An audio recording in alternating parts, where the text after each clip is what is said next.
Hello everyone, Vickieverlie here, the Rock and Roll Prophetess. Thanks for stopping by. We're going to take a look at the second eclipse chart of the first eclipse season of 2023. My name is Vickieverlie and I'm the Rock and Roll Prophetess on YouTube. Don't be fooled by imposters.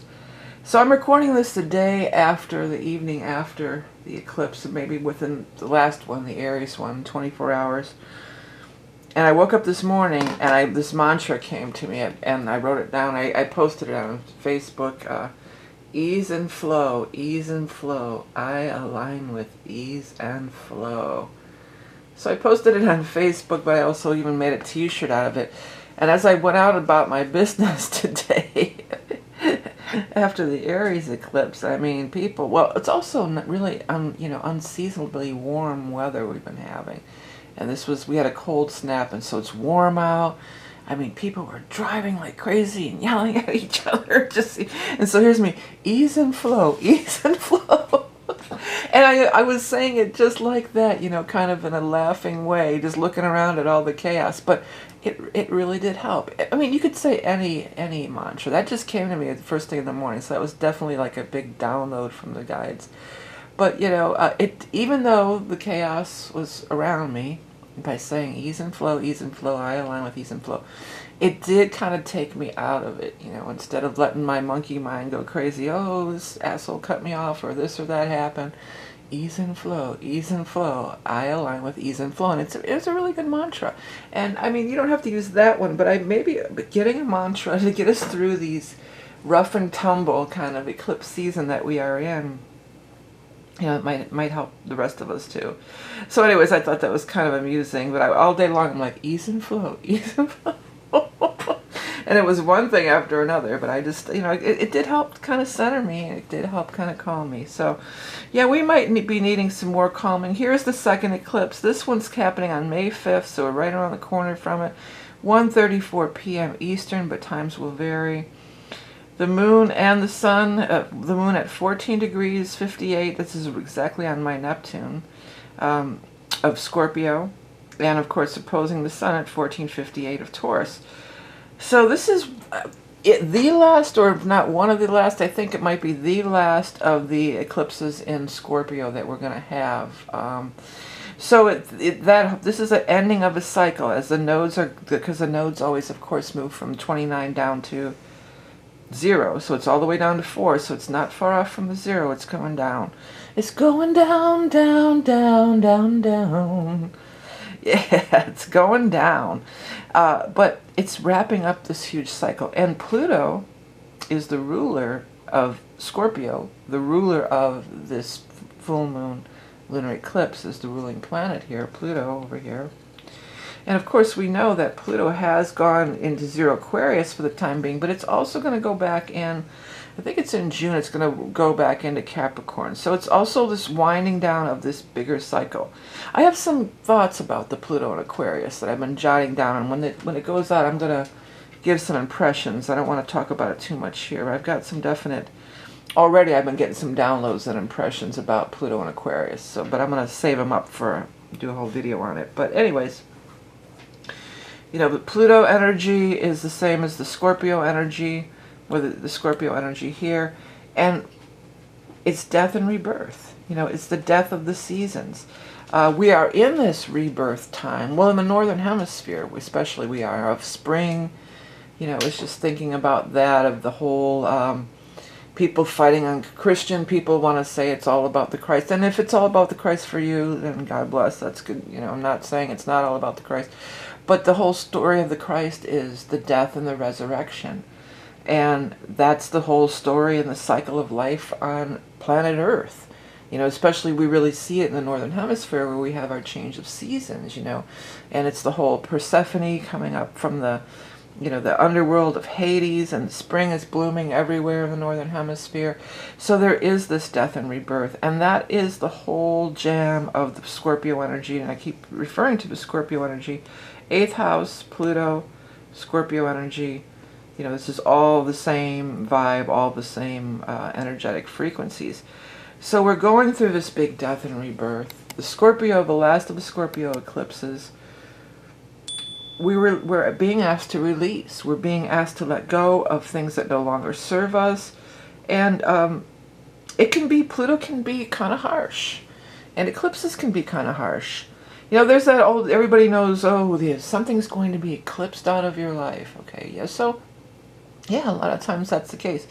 It's more so the case for the full moon or the lunar eclipse, because that's there's the waxing and the waning cycle. So the new moon brings us the new beginnings and the new flourishing, and then it comes up to the full moon, and then we're in the releasing phase. So this is the final release of the long-standing, maybe 2-year transit of the node in Scorpio, and a 15-year transit of Pluto, the ruler of the eclipse, in Capricorn. And of course, there's many cycles that are just ending and new beginnings that are happening. The guides told me, like, they showed it to me like this, if I could find a space to write. I got a download the other day when I was doing some channeling. I was kind of like, it feels like things are kind of like stuck or something, and they're going, well, we're going through, and they showed it to me like this. We're going through this sharp turn. So or even you can look at it like a funnel. To get around this corner, to get around this sharp turn, there can be some abruptness. There can be, there's a sharp, big change happening, and everything's being reacclimated. Everything's being reassessed, reacclimated. And in order to go on the next leg of our journey,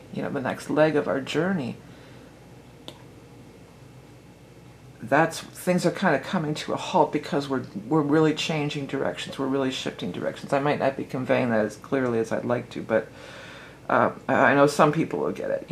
If you're in a stream, and then you go to this sharp turn, all of a sudden there's this whole change of frequency. Things kind of come to a stop. Like picture a bunch of, you're dropping like rice or some balls. There's going to be a stop, and then there's going to be the turn in the new direction, and then things will flow again. Things will flow again. That they just came through with that really strong. Things will flow again. But we're turning a corner, basically. That's about what it boils down to. Of course, the full moon is always characterized by the sun and a moon opposed. Like we said, it's both at 14 and 58 of Scorpio. So look at where that's at in your chart, but also look at that if you have 15 degrees, anywhere. Because there's always going to be these different ways that it's going to show up. If you have 15 degrees Taurus, then you're really getting affected. It's squares. There's a whole bunch of different ways you can get affected. But anyways, let's look at the Taurus end of it, because wow, do we have a lot of energy in Taurus right now. But the sun itself, the closest tie is it's conjunct Uranus. So eclipses things can kind of go haywire with the eclipse, number one, okay? And then it's the sign of Scorpio, ruled by Pluto, death and rebirth. And then you factor in the Uranus energy, and it's like all bets are off. It's just like, anything can happen, and probably will. That's what they're coming through with, yeah. Well, Uranus is that unexpected. The Uranus is the kind of the saving grace, or the thing kind of maybe putting on the brakes of Uranus just going completely haywire here. Is that it's in the sign of Taurus, and the sign of Taurus is very grounded. It is very stable, grounded, fixed, and Uranus has been shaking things up in there for quite a while. So we've got this eclipse, we've got the sun joined with Uranus. We want to break free, we want to break out. Pluto has moved into Aquarius, which of course is the ruler of Uranus. So there's another tie-in, Aquarius, Uranus. This is all tied together. So the Uranian energy is really making itself known, or coming to the forefront at this time. Uranus is electrical. Uranus is sudden overturns. I'm coming through with the sudden overturns. Things going completely, expect the unexpected. Things not going as planned. Things going off kilter. Stay calm and carry on. Ease and flow. Ease and flow. I align with ease and flow. If you can keep your head while those about you are losing theirs, there's that old saying, I'm not sure who I'm quoting, but yeah, that's kind of got to be a lot of the factor that's happening at this time. Things are wonky. Things are unstable. There's definitely a thing of changes afoot. Things are unstable. even with Taurus trying to rein it in and ground it down, you know, it's still, things are kind of going a little bit haywire. But it's necessary change. It's necessary change for evolution, because Uranus wants to elevate. It wants to take us to the next level. It wants to take us to the higher consciousness, the higher dimensions. I want to take you higher. Boom, chaka-laka-laka. If you ever tuned into my videos before, I am the Rock and Roll Prophetess, because I am a lifelong musician, and a lot of times the guides come through with songs. I'm not just sitting here, hey, let's sing a song. There's definitely messages, but yeah, take us higher, take us to the next level of human evolution. I mean, it's some big stuff that's going on right now. It's exciting. That's the thing. There's that old, you know, something that I used years ago on stage. You know, there's that energy. You could use it as fear or excitement. You know, if you're you get a little stage fright, you can just turn it into excitement. You know, they're very much the same. A kindred energy, maybe not exactly the same energy, but there's certainly a kindred. Fear and excitement are kindred spirits, partners, and that is the energy of the Uranian energy that's going to be expressing really strongly through this eclipse, this second eclipse, because it's so joined with the sun and it's opposing the eclipse point itself. But that's not all, folks. We're not done with this Taurus energy, because Mercury is retrograding, but it's joined up with the North Node here. And the North Node has also been in Taurus. So now it's retrograding. The North Node, of course, is always our true north and what we're striving for as a collective. And when the North Node enters different sectors of our chart, the universe is calling us and showing us synchronicities and signs and aligning us. Opportunities to align with our highest soul's calling will appear, especially if it's aspecting your chart, but it doesn't matter if it is or not, really, because this is the transiting node. You know, affects the collective.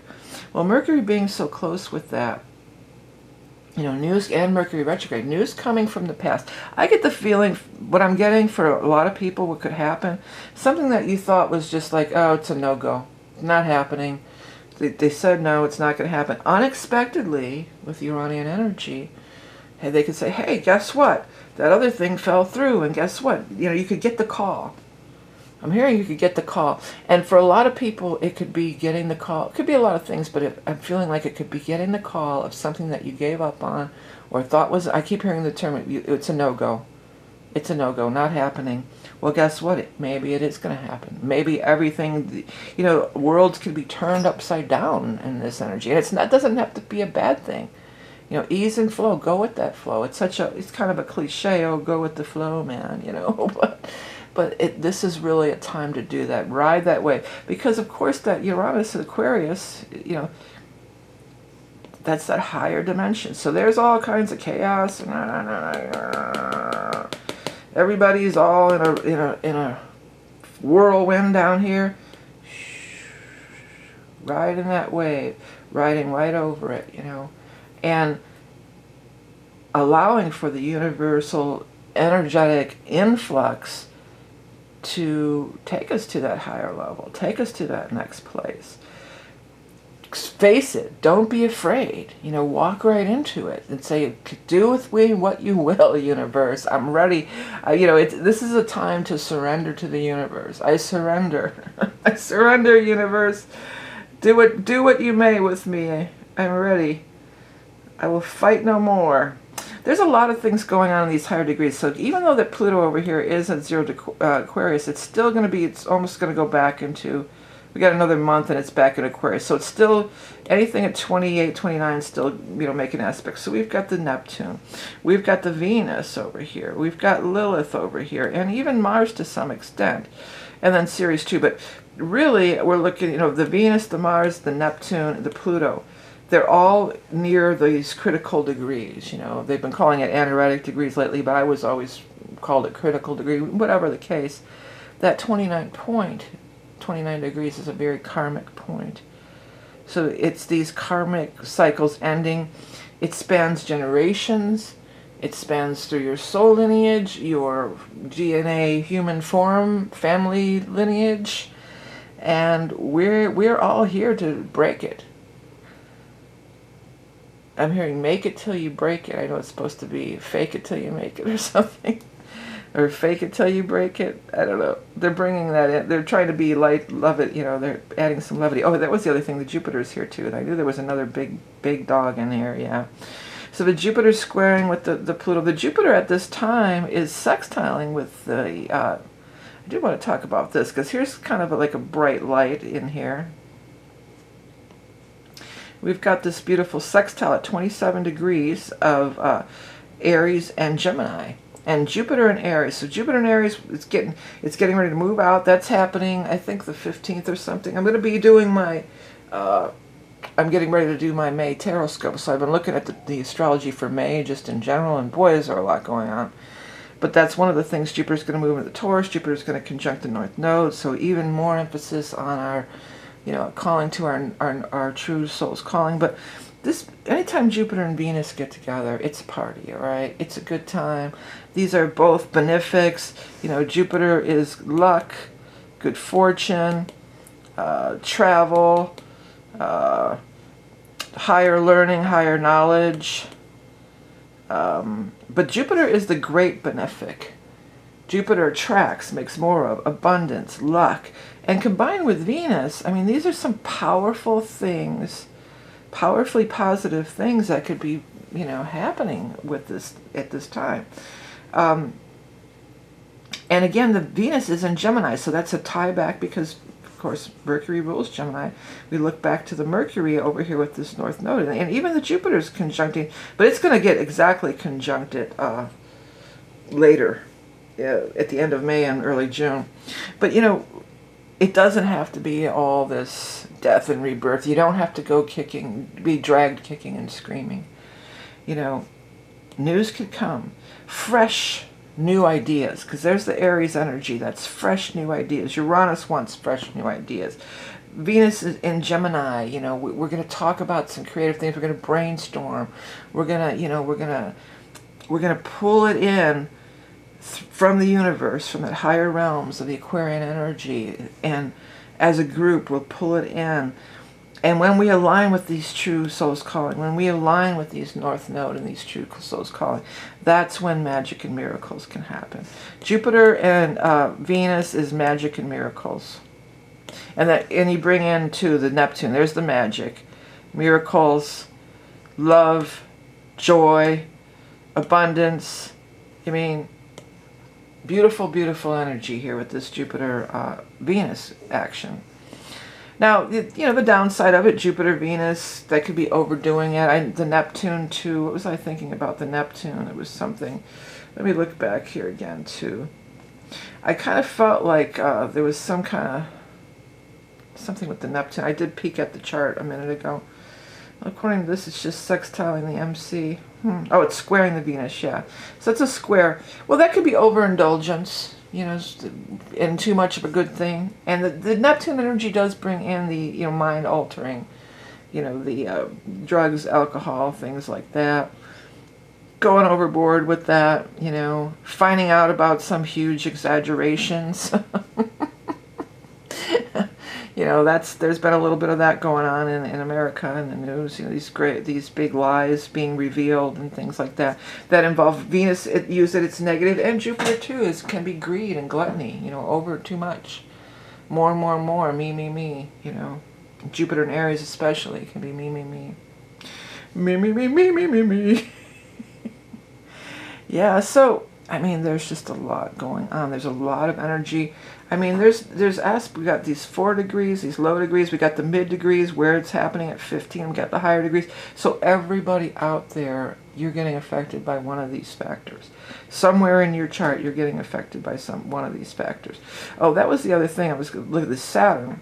And it's conjunct the fire of fortune. So Saturn's saying, look, if you're still desperately clinging on to this old ideas and these old things that are being ripped from your fingers, Saturn's saying, come on now. We got this new, it's going to be good. I promise. Saturn's like, look, I promise it's going to be good. I'm going to give you the structure and foundation to make it good. And it's also like it's also trining the south node, and it's sextiling the north node. The nodes, when I do the soul readings, the nodes and Saturn are two of the big things that I look at as far as your own soul's journey and your own karma. And so they're working together in harmony. They're wanting to give you, the Saturn wants to give you that foundation. The nodes, want to, even the node being in the sign of Taurus wants to give you that foundation for the future. The Scorpio is cutting loose anything that's, I'm seeing like one of those, hot air balloons with the bags of sand and stuff. And here comes Scorpio, and it's cutting it down, and it's falling to the ground, so you can just soar, soar, soar up higher, higher, higher. So it could seem harsh, and it can be harsh. It can be harsh, but there's also powerful energy. If you want to change in your life, if you want to take things to the next level, if you're not following your true soul's calling and your true soul's desire, this could be the time when doors are opening, people are showing up, situations are showing up. There's a lot about the communication with the Venus and Gemini, and then the North Node Mercury conjunction. Even though it's retrograding, but that's going over things from the past. Maybe it's a dream that you gave up. Who knows when? A dream is a dream your heart makes, and you're fast asleep. What is that? No matter how you hurt, if you go on believing. I'm way out of key. The dream that you wish will come true. Yeah, the dream that your heart makes. Or the dream is a wish is a dream your heart makes. I don't know. But yeah, that whole thing. Venus is the heart, And maybe for a lot of people, I think I'm getting this sense of like, why the hell not? Why not just throw my hat in the ring? Why not pull out that old idea, that old journal, that old book of poems I wrote, that old ideas notebook, that old, somebody's got a sketch or a diagram or schematic or something. Why not pull that stuff out again and dust off those dreams? Because you just never know. You could soar to great new heights.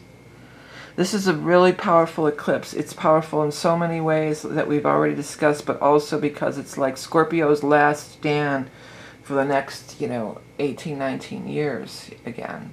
Scorpio's not going to be in this position. Pluto, the energy of Pluto and Scorpio is very strong. And, Scorpios are kind of no-nonsense energy. It's just, and Saturn too. It's just like, listen, you said you wanted to make a change. Now, I'm hearing, let's not be a crybaby about it. I'm here to help. We can always harness the energy of these planets. Each planetary and luminary has a positive and negative expression. There's no good guys and bad guys in this. It's all how you use the energy. It's all about harnessing that energy and using it in the very best possible way that you absolutely can at these junctures in your life. Because, you were born, when you chose your chart when you were born, you also chose the transits that you would live to. Because a lot of people are going through these powerful Pluto transits, and I've been explaining over and over again to people, it's like not everybody's ever going to get this Pluto transit, because Pluto, it takes 300 and something years, like 360, 350 years for Pluto to go all the way around. So it's way longer than one human lifetime. So if you're going through some major Pluto thing, even though Pluto's a really slow-moving planet, not everybody's going to have Pluto go over their ascendant in their lifetime. Everybody will have Mercury go over their ascendant once a month or so. Everybody will have Saturn go over their ascendant every 28 years or so. So there's lots of things that everybody experiences, but when you're getting hit with these big Pluto energies, you chose that chart, you chose to be here at this very moment. This exact moment in time, you chose to be here for this transit, for this interaction. I'm hearing those locks locking into place. All the gears and the locks are locking into place to open that door to the new world and this sharp turn. Many of us are taking this big sharp turn here in our life. And some of us who are more spiritually aware, which I think is the majority who watch my videos, you know, you're definitely chose to do this. You know, you're not walking around unconscious. You have, there's millions who are unconscious, and they may not wake up in this life. Like, I'd say that over and over again. Don't worry about them. They're not going to wake up in this life. Not that it's good or bad, but if you are among the ones that are waking up, it's up to us to, you know, get down to it, you know. We signed up for this, so here it is. You know, we've been talking about it and talking about it. You know, we're going through like almost like this funnel, you know, and things, it's narrowing, and it might be kind of Pluto-y. It might be kind of dark and scary down there for a little while, you know. It could be dark and scary on our human incarnation at times, right? But just remember, well, first of all, remember you're not alone. You know, you've got this, you've always got your spirit guides, and especially with the Saturn and Pisces, it's like there's this bridge of the elders that are coming through to help guide with their wisdom. And you're not alone. You're not alone, because that's another thing of the Pluto and Aquarius, the Aquarian energy and the 11th house energy. I'm having a little difficulty, as you can see, with this thing. I thought I was getting better at it, but yeah, you know, that's all about the collective. That's all about us all being in this group together, all of us on this journey, all of us joining together to rise up and on the next leg of the Earth journey too. We've got all this Earth energy, you know. It's the Earth's journey too, and we came to be a part of it. It's exciting times. That's my guides say that over and over. Oh, it's exciting times indeed. We're down here on Earth saying, what the heck is going on down here? But yeah, if you can keep your head while others about are losing theirs. One of these days we'll have to find the rest of that quote, or if somebody knows it, they can leave it in the comments. One more time. Ease and flow, ease and flow. I allow with ease and flow. Say it over and over again. You know, we're in a chaotic times. I'm not going to lie about it. You know, it can be pretty chaotic. And the majority of the planet is not, they don't know and they don't care. You know, they're not, that's not part of their what they're focused on. And that's okay. But as long as, you know, we raise our energy, as long as the collective who are waking up and aware of what's happening, keep raising our vibes, keep raising our energy, joining in, really going forward with that Aquarian energy, it's going to be okay. We're going to make it through, and we're going to, you know, do that. What a ride thing. Wow, what an exciting ride we had. Okay, well, that is the chart, as much as we're going to look at it now. There's always more. There's always things I miss afterwards. But, you know, I like to be kind of spontaneous and just sit with the chart and get the downloads and go with it. If you want to get a reading from me, I'm not offering any special readings just right this minute. In May, I'm going to open up for the solstice reading. That's a little ways off yet. But yeah, I still have the regular readings. And as far as astrology readings, the only astrology reading that I offer on the off times of is just the soul reading, which is a look at your past lives through the chart. You know, I use the chart as my jumping off point, and we look at what you're dealing with, the karma and everything. But I have other types of readings too, so you can look at my website if that interests you. Okay, everybody, here it is. Ease and flow. Align with that ease and flow. Allow it to carry you to higher ground.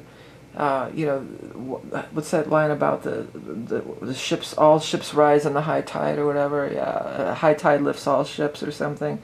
You know, I was looking at this too when I first opened it up. I forgot to mention it. This totally looks like to me, well, maybe because I'm doing a painting that's similar. Like, you know, this could be like a spaceship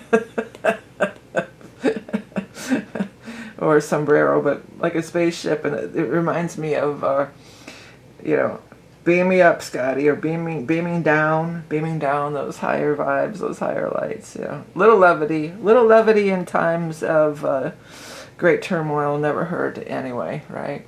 Okay, everyone. Well, I want to thank you for showing up and tuning in. Again, check out my website. I've got all kinds of stuff on there. I got art and things like that. I've got some cool art. I've been posting on Instagram lately. I'm vickieverlie on Instagram with my art, and I also have my Spirits in the Mist, spelled M-Y-S-T, where I've been posting some of my cool smoke images that are going to be a deck.